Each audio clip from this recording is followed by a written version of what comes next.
Hola, es un placer tenerte aquí. Antes de comenzar, suscríbete al canal y dale like al vídeo.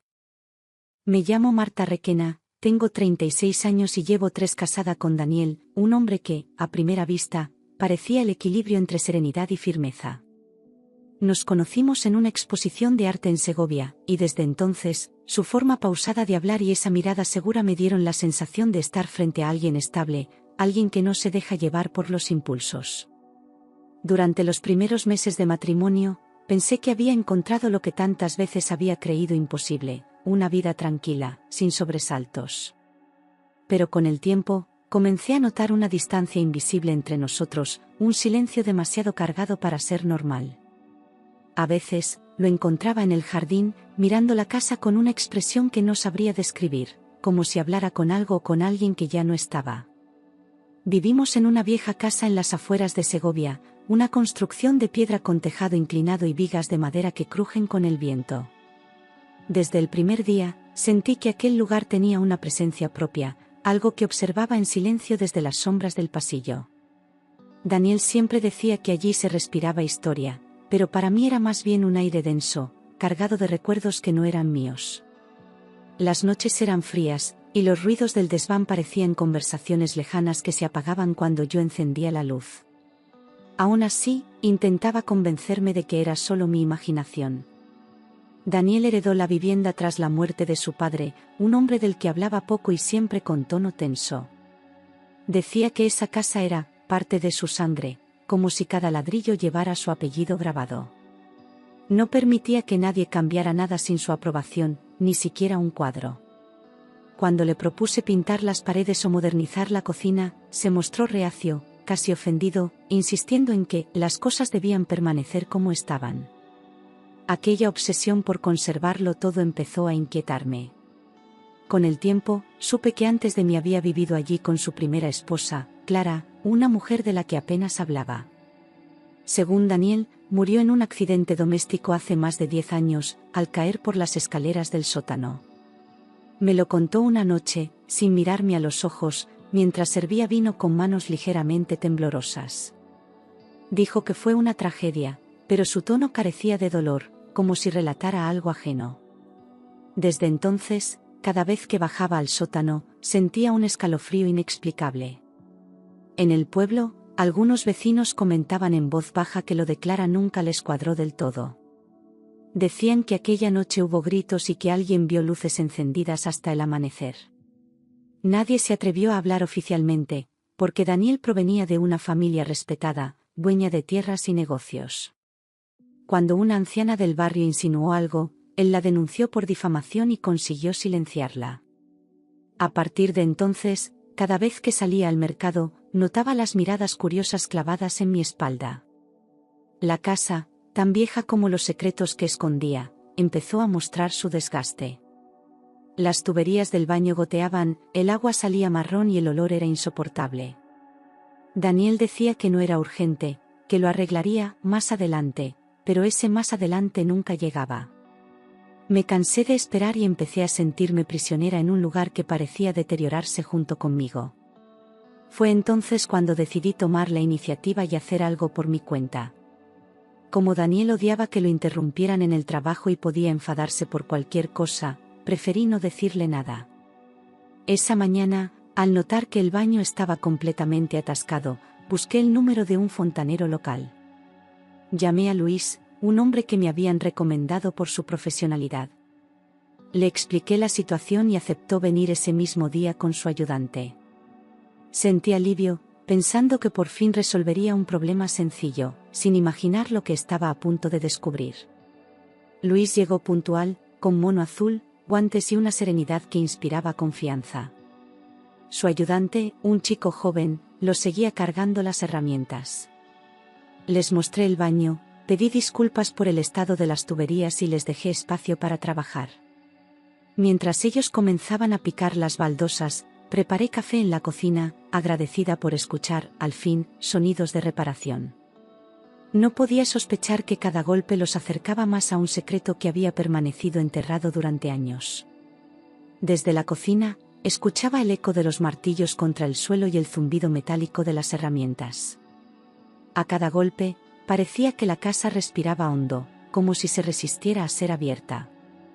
Yo removía el café distraída, intentando ignorar los nervios que siempre me provocaban los sonidos del baño. El perro del vecino empezó a ladrar sin parar, como si intuyera algo. Luego, el ruido cesó de repente, y el silencio me heló la sangre. Apagué el fuego del café y agucé el oído. No se oía nada, ni martillazos ni voces, solo el tic-tac del reloj de pared. Me asomé al pasillo, notando que el aire había cambiado, pesado, cargado de un olor que no supe identificar. Caminé despacio hacia el baño, con el corazón acelerado, y antes de llegar, vi cómo Luis salía del cuarto, pálido y con las manos manchadas de polvo. Su expresión me paralizó, no era cansancio, era miedo puro. Cuando lo tuve frente a mí, comprendí que algo iba muy mal. Tenía los labios temblorosos, la respiración entrecortada y una mirada que evitaba la mía. Intentó hablar, pero solo consiguió articular un susurro incomprensible. Su ayudante, detrás de él, parecía aún más asustado, mirando el interior del baño con los ojos muy abiertos. Sentí un escalofrío recorrerme la espalda antes de escuchar sus palabras: «Señora, no entre ahí». Luis se acercó despacio, todavía con la mirada perdida, y me susurró en voz baja: «Recoja sus cosas y márchese de inmediato. No diga nada a su marido». Su tono era tan firme que no pude tomarlo como una exageración. Intenté preguntarle qué pasaba, pero su respiración entrecortada y la tensión en sus hombros me detuvieron. Era evidente que había visto algo que lo había dejado sin aliento. En ese instante, el aire del pasillo se volvió irrespirable. Mi primera reacción fue pensar en una fuga de gas, o quizá en algo tóxico. Miré a mi alrededor buscando señales, pero no había humo ni olor a quemado, solo el silencio y el nerviosismo de los dos hombres. «¿Qué ocurre?», insistí con un hilo de voz. Luis tragó saliva, evitó mirarme y señaló hacia el suelo roto. «No es seguro que usted esté aquí», murmuró, antes de apartarse un paso, como si no quisiera volver a mirar lo que había visto. Cuando logré que me mirara, su rostro estaba gris. «Hay algo envuelto entre las tuberías viejas», dijo, y se quedó en silencio, como si temiera que nombrarlo diera más fuerza a lo que había allí dentro. Me asomé con cuidado, aunque una parte de mí deseaba no hacerlo. El ayudante se persignó en voz baja y salió del baño sin decir palabra. Mi corazón golpeaba con tanta fuerza que apenas podía escuchar mis propios pensamientos. El aire del baño era pesado, y de pronto un olor metálico, denso y nauseabundo me golpeó de lleno. No era humedad ni óxido, era algo más orgánico, algo que no debía estar allí. Tapé mi nariz con la mano mientras Luis retrocedía, negando con la cabeza. Me incliné un poco para ver mejor, pero aquel hedor me hizo toser. Entonces comprendí que lo que se ocultaba bajo esas baldosas no pertenecía al mundo de los vivos. Entre los tubos oxidados se distinguía un bulto envuelto en plástico amarillento, cubierto de restos antiguos y polvo húmedo. Luis, temblando, dijo que lo había golpeado sin querer al intentar cambiar la tubería. Me arrodillé, aunque mi cuerpo me pedía huir, y vi una forma humana bajo las capas endurecidas del plástico. Todo parecía sacado de una pesadilla, pero estaba allí, frente a mí, tangible. Sentí un vértigo insoportable y tuve que apoyarme en la pared para no caer. El miedo se apoderó de mis piernas hasta dejarlas sin fuerza. Intenté respirar hondo, pero el aire olía a hierro y podredumbre. Mi mente se negaba a aceptar lo que veía, repitiendo que debía ser un animal, un muñeco, cualquier cosa menos lo evidente. Luis me pidió que saliera del baño, pero mis pies parecían clavados al suelo. Fue el tono quebrado de su voz lo que finalmente me hizo retroceder, casi sin equilibrio. Luis se llevó la mano a la frente y susurró, apenas audible: «Son restos humanos, señora».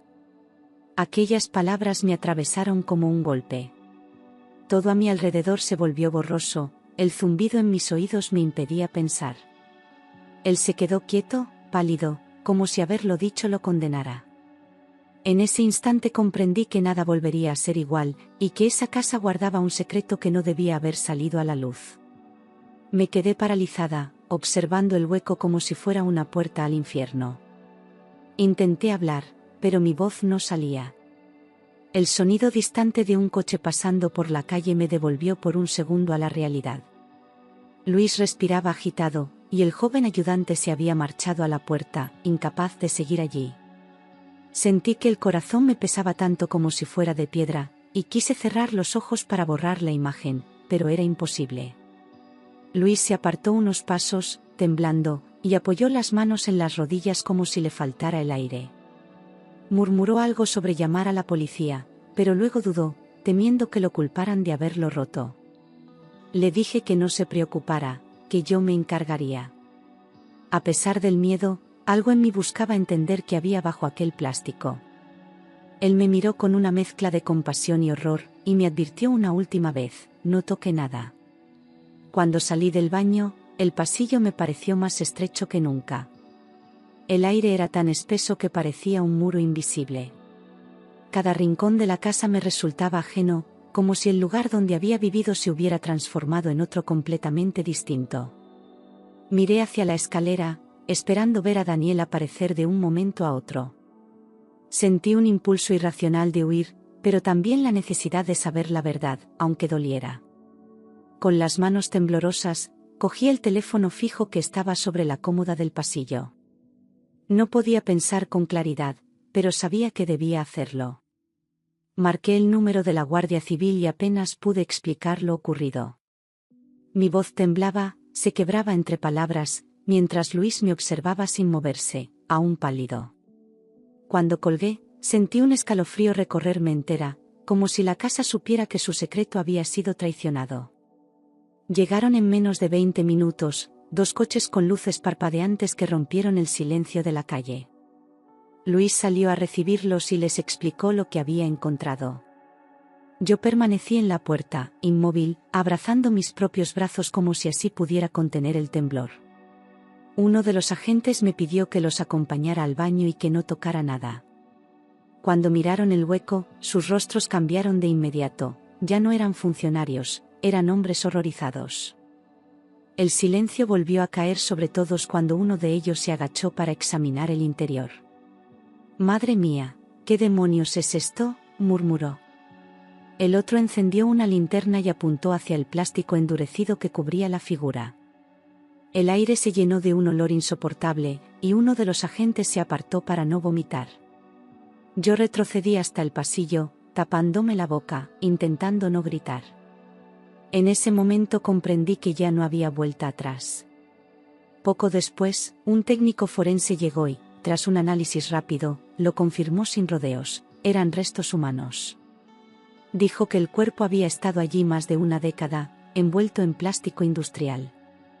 Sus palabras resonaron como campanadas en mi cabeza. Vi cómo los agentes intercambiaban miradas, anotaban fechas y sacaban fotografías. Todo se movía a mi alrededor, pero yo sentía que mi cuerpo se había quedado suspendido en otro tiempo. Mientras los agentes sellaban el área, una idea terrible me atravesó la mente: cuando Clara murió, Daniel era el único que vivía en esa casa. Nadie más.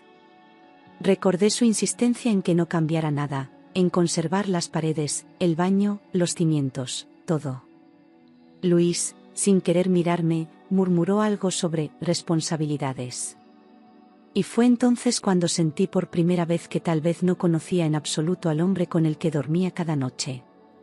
Intenté mantener la calma, pero mis piernas no respondían. Un agente me ofreció agua, otro me pidió que esperara fuera. Cada minuto era una eternidad, con los sonidos del baño, los pasos, las cámaras, los murmullos, resonando como ecos lejanos. Pensaba en Daniel, en su serenidad calculada, en sus silencios. Por primera vez, la idea de verlo regresar me provocó auténtico terror. Tenía la sensación de que algo más estaba a punto de suceder. Y entonces lo escuché, el sonido inconfundible del motor de su coche aparcando frente a la casa. Me quedé helada. Uno de los agentes levantó la cabeza y miró por la ventana. Sentí como mi respiración se aceleraba y el corazón me golpeaba el pecho. Daniel salió del coche como siempre, con su chaqueta elegante y su paso firme, sin sospechar nada. En cuestión de segundos, el mundo que había construido iba a derrumbarse sobre él. Entró sonriendo, saludando con la naturalidad de quien no teme nada. Pero en cuanto vio los uniformes, su rostro cambió por completo. Su sonrisa se apagó, sus cejas se fruncieron y dio un paso atrás. «¿Qué pasa aquí?», preguntó en voz baja, intentando mantener la compostura. El silencio que siguió fue más elocuente que cualquier respuesta. Aquel hombre seguro de sí mismo comenzó a perder el control, y yo lo vi temblar por primera vez. Uno de los agentes se adelantó y le pidió que se identificara. Daniel lo hizo, tratando de sonar calmado, aunque su voz tenía un temblor imperceptible. «Estamos realizando una investigación», dijo el sargento, «será mejor que no toque nada». Él me miró buscando complicidad, pero solo encontró mi silencio. Vi cómo sus ojos se nublaban, cómo la máscara de confianza se resquebrajaba. En ese instante supe que tenía miedo, y no del hallazgo, sino de lo que vendría. No dije nada. No podía. Sentía que cualquier palabra podía desatar una tormenta. Daniel intentó acercarse, pero un agente se interpuso entre nosotros. Le observé, y en su mirada reconocí algo que me heló. No era sorpresa, era pánico. Bajé la vista para no derrumbarme y apreté los puños con fuerza. Por fin entendí que toda aquella casa, cada rincón, cada grieta, había estado contándome una historia que yo me negaba a escuchar. «Señor Requena, acompáñenos, por favor», ordenó el sargento con voz firme. Daniel intentó sonreír, fingiendo calma, pero el sudor en su frente lo delataba. Preguntó si era una broma o algún error, pero nadie respondió. 2 agentes entraron al baño con guantes y cámaras, mientras otro se quedó junto a él. Yo observaba la escena con una mezcla de miedo y alivio, consciente de que todo estaba cambiando para siempre. Luis bajó la mirada, evitando cruzar palabra con Daniel. El ambiente era tan denso que apenas se podía respirar. Uno de los agentes susurró algo sobre ampliar la búsqueda, y Daniel, nervioso, empezó a negar con la cabeza. Se notaba su esfuerzo por mantener la compostura, pero sus manos no dejaban de moverse. Cada segundo pesaba como una eternidad, y la casa entera parecía escuchar en silencio. Los forenses comenzaron a retirar más baldosas y, tras unos minutos, hallaron otros 3 bultos del mismo tamaño. Nadie dijo nada. Solo se escuchó el sonido seco de los guantes al rozar el plástico. Un agente maldijo en voz baja y pidió refuerzos. Daniel se apoyó contra la pared, pálido, con los ojos clavados en el suelo. Su respiración era tan agitada que podía oírse desde el pasillo. El joven ayudante del fontanero no soportó la visión y salió corriendo hacia el jardín, donde vomitó. Uno de los agentes lo siguió para calmarlo, pero todos estaban conmocionados. Lo que había bajo el suelo era demasiado para cualquiera. Luis se quedó inmóvil, con las manos en los bolsillos, como si temiera ser culpado de haber descubierto la verdad. Yo apenas podía mantenerme en pie, mis rodillas temblaban sin control. El jefe forense habló con voz grave, casi susurrando, los restos tenían entre 15 y 20 años. La coincidencia temporal con la muerte de Clara era evidente. El silencio de los agentes lo confirmó sin necesidad de palabras. Daniel tragó saliva, intentando parecer sereno, pero su rostro estaba desencajado. Yo sentí un nudo en el estómago, consciente de que todo apuntaba hacia él. Daniel insistió en que no sabía nada, que quizás Clara había hecho reformas antes de morir. Su voz sonaba débil, insegura, como la de alguien que improvisa sobre la marcha. Los agentes lo escucharon sin interrumpirlo, pero tomaban notas con rapidez. Luis negó discretamente con la cabeza, sabiendo que aquella versión no tenía sentido. Yo observaba en silencio, comprendiendo que su mentira era el principio del fin. Horas más tarde, los vecinos empezaron a declarar. Todos coincidieron en que la casa no se reformaba desde los años 90. Nadie recordaba obras, ni ruido, ni obreros entrando. Aquello destrozaba por completo la coartada de Daniel. El sargento me miró con seriedad y me pidió que no regresara allí hasta que todo se aclarase. Asentí, pero dentro de mí sabía que esa casa ya no me pertenecía. Quise creerle, quise pensar que había una explicación posible, que todo era un error. Pero las piezas encajaban demasiado bien, y el rostro de Daniel al llegar lo decía todo. Me atormentaba la idea de haber dormido junto a un hombre capaz de eso. Recordé sus noches de insomnio, sus paseos a oscuras por el pasillo, su obsesión por mantener la casa intacta. La realidad me golpeaba con la fuerza de una verdad que llevaba años escondida. Esa misma noche hice una maleta con lo esencial y conduje hasta Cuéllar, donde vivía mi hermana Ana. No quería quedarme sola ni un minuto más en aquel lugar. Al llegar, me abrazó sin hacer preguntas, solo sintió mi temblor y me preparó una infusión. Intenté dormir, pero el silencio del campo me resultaba tan perturbador como el de mi casa.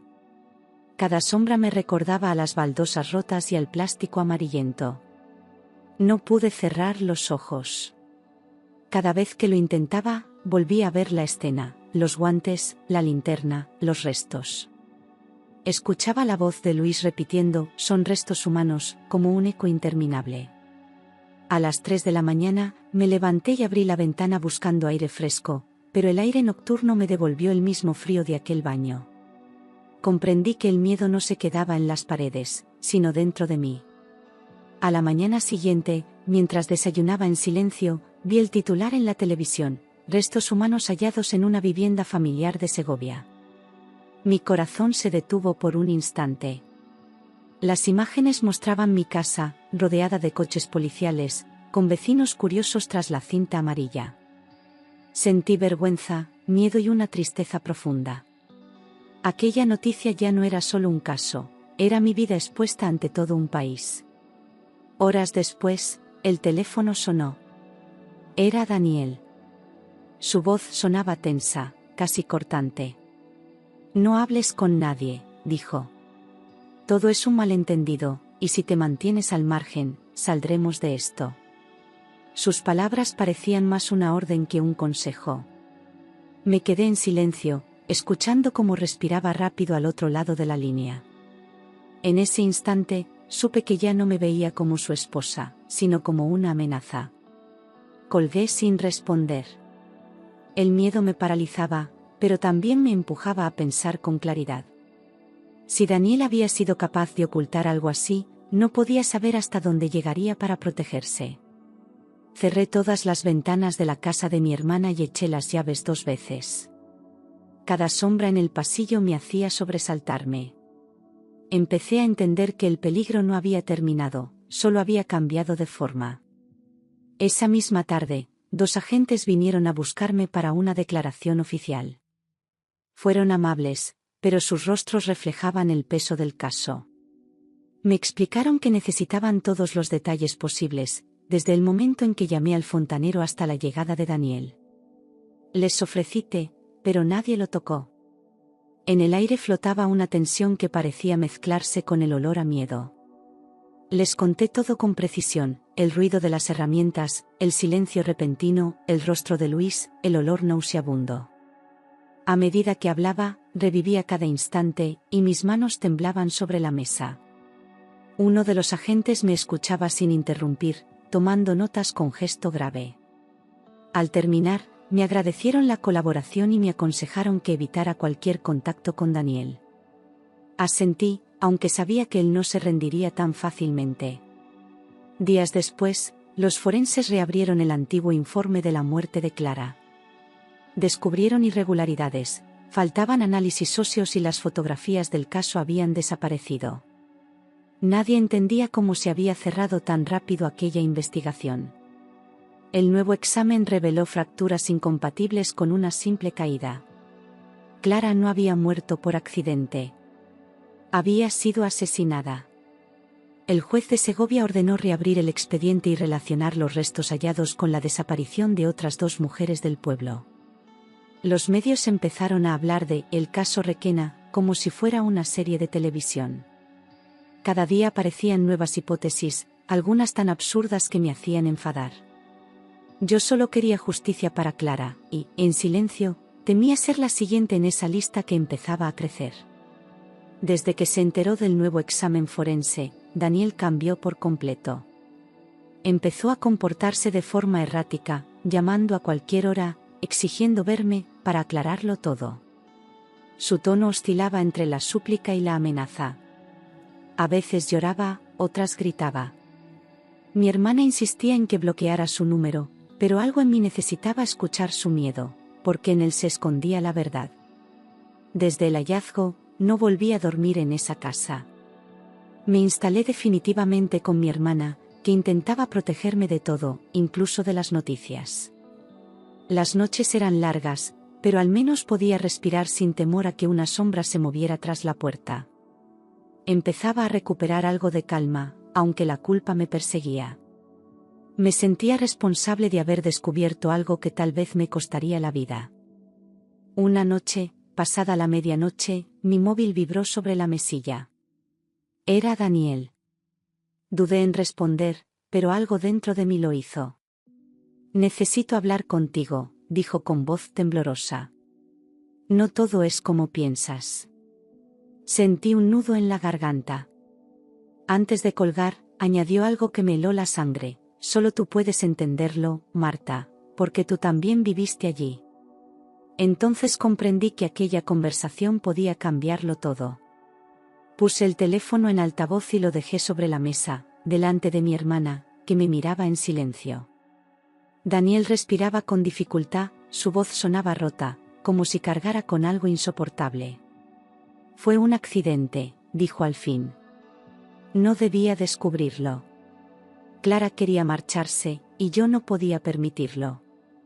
Sentí como el aire me faltaba, pero dejé que siguiera hablando. Cada palabra era una herida, pero también una prueba. Grabé todo, temblando, consciente de que esa grabación era mi única protección. A la mañana siguiente, me presenté en el cuartel de la Guardia Civil con el móvil en la mano. El agente que me atendió escuchó el audio 2 veces sin levantar la mirada. Cuando terminó, me pidió que esperara afuera. A los pocos minutos, salió otro superior y me agradeció la valentía. Supe entonces que aquella conversación pondría fin a todo. Por primera vez en semanas, sentí que el miedo empezaba a perder fuerza. Daniel fue arrestado pocas horas después, en su oficina del centro de Segovia. No ofreció resistencia, pero su rostro estaba desencajado, vacío, como si el alma se le hubiera escapado. La noticia corrió rápido, y la prensa acampó frente a la comisaría. Lo vi por televisión, esposado, con la cabeza gacha, y una mezcla de rabia y tristeza me atravesó. Había amado a un hombre que, sin remordimiento, había destruido vidas. Durante el registro completo de la vivienda, los agentes encontraron un pequeño cofre en el sótano. Dentro había un colgante con las iniciales CR y varios documentos en los que Clara planeaba el divorcio. Aquel descubrimiento dio sentido a todo. Daniel no podía soportar la idea de perder la casa ni la herencia de su padre. La verdad, tan clara y cruel, quedó escrita en esas páginas que yo jamás debía haber leído. Los peritos confirmaron que Clara había intentado marcharse poco antes de morir. Daniel, acorralado, la había confrontado y todo terminó en tragedia. Después, ocultó su cuerpo bajo las tuberías, sellando el suelo con cemento y fingiendo normalidad durante años. Su motivo no fue la locura, sino el orgullo y el dinero. Esa certeza me dolió más que cualquier traición, el amor se había convertido en propiedad. El juicio se celebró en la Audiencia Provincial de Segovia y atrajo a periodistas de todo el país. Yo declaré tras un biombo, para no tener que mirarlo a los ojos.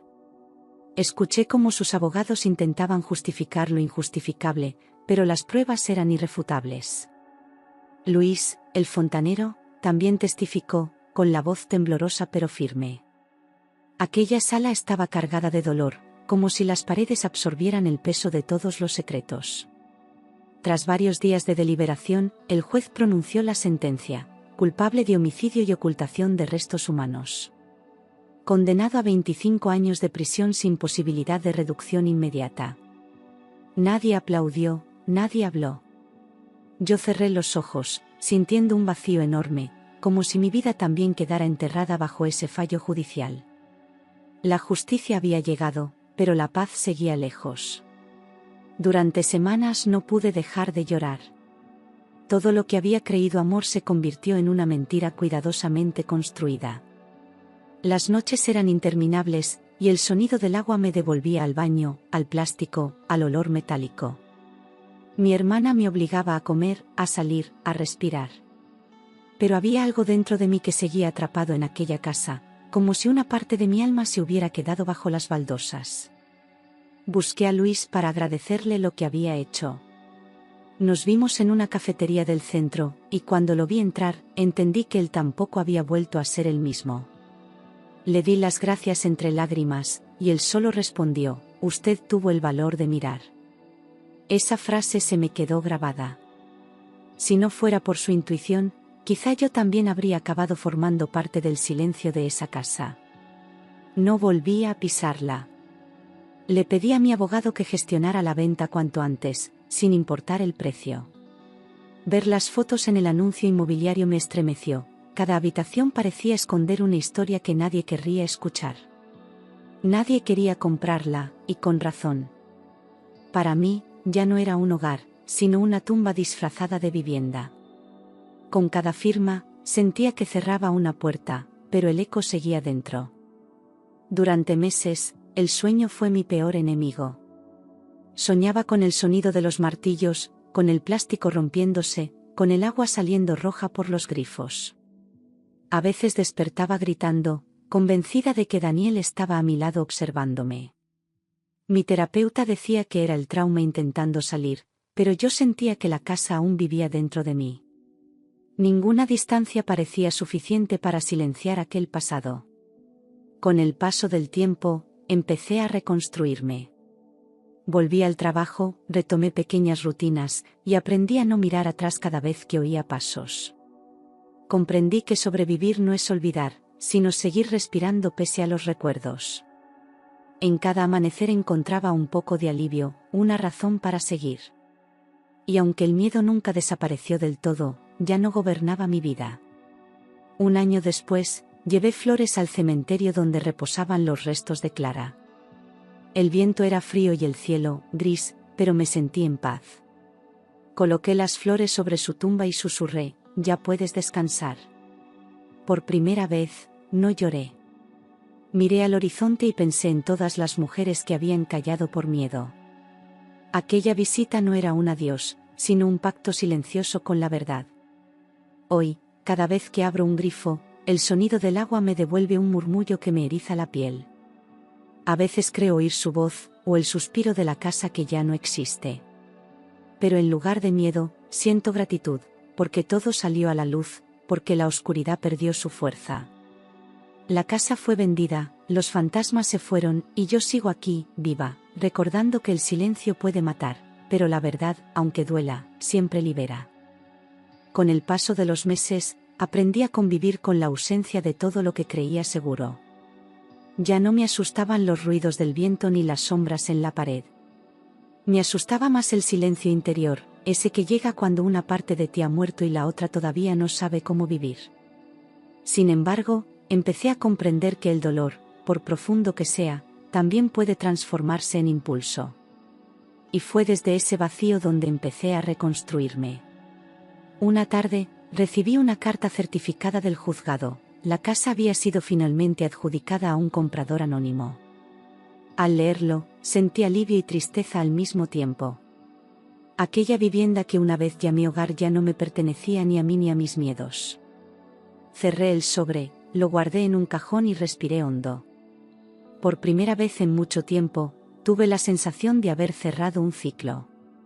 Comencé terapia de forma regular. Hablar en voz alta de todo lo ocurrido me costaba más que enfrentarlo. Pero cada sesión me enseñaba que no era culpable de haber amado al hombre equivocado. Aprendí a distinguir entre amor y control, entre cuidado y sometimiento. Y aunque las cicatrices no se borran, aprendí a tocarlas sin temblar. A veces soñaba con Luis, el fontanero, con aquella mirada que lo decía todo sin palabras. Lo busqué una última vez, no para hablar del pasado, sino para agradecerle por haber tenido el coraje de no callar. Nos despedimos con un apretón de manos y un silencio sereno. Su presencia fue la prueba de que, incluso en medio del horror, aún existen personas buenas. Mi hermana Ana fue mi refugio durante todo ese tiempo. Sin ella, quizá me habría rendido.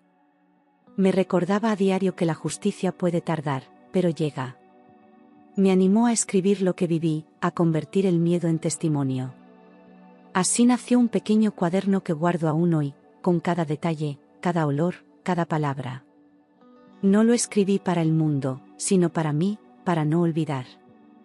Un día decidí volver a Segovia, no a la casa, sino al río que atraviesa la ciudad. Me senté en un banco, observando el reflejo del agua bajo el puente de San Marcos. El rumor del cauce era distinto al del baño donde empezó todo. Este sonido no daba miedo, sino calma. Comprendí que el agua, incluso cuando pasa por lugares oscuros, siempre sigue su curso. Volví a caminar sin mirar por encima del hombro.